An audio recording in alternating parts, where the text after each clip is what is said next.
Hi, I'm Dr. Chris. This month of July, we think about freedom.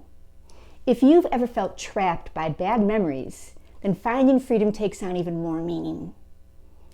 Bad, painful memories can make us feel like we are frozen in time. They rob us of our freedom, and our sense of self-worth grows icy cold. David writes to God in the Psalms, "Out of my distress I call upon the Lord, and he set me free."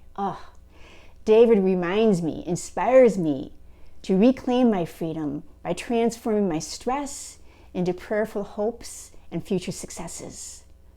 How? How does that happen? Well, I've watched the Disney movie Frozen about 1,000,000 times, and Elsa taught the world to sing in this movie, "Let it go, let it go." But her strategy for doing so is to turn away and slam the door. I wish that helped. But slamming the door on our bad memories doesn't make them go away.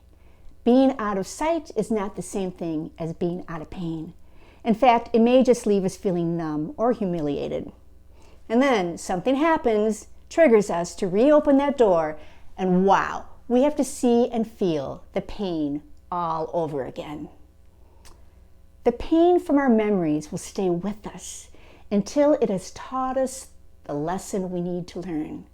Let me say that again. The pain of our memories stays with us until that memory has taught us what we need to learn. So rather than pushing your memories away, I'm going to suggest the opposite. I know this is hard, but I want you to lean into that memory just long enough to discover that lesson. I promise you, the lesson isn't going to be that you're worthless and a failure. It's probably going to be more about your immeasurable worth and your future success. I had a lot of painful memories, and my anger and my pride kept me from facing them, which makes it really hard to absorb the lesson. But the relief of emotional freedom was too hard to resist. So I'm going to give you an illustration that I hope will help you remember how to transform these bad memories.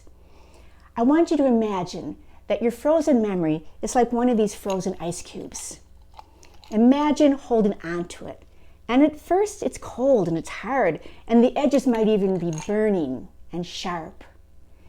Now, I understand our first instinct is to drop that piece of ice, just like your past memories. But that doesn't make it disappear. Now it's just laying on the floor like an accident waiting to trip you up.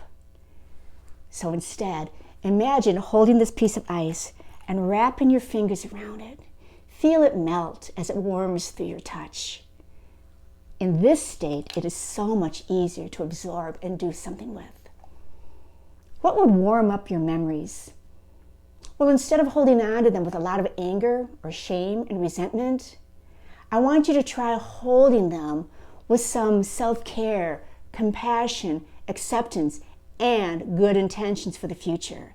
These are the qualities that will melt cold-hearted memories into something that will no longer haunt you, but heal you. Sometimes a memory will pop back up again in my mind, and I feel its pain just like I was right back there frozen in time. But now I know, you know, how to warm it back up and melt it into something that will reveal and heal so that we can live the best life we are created to live.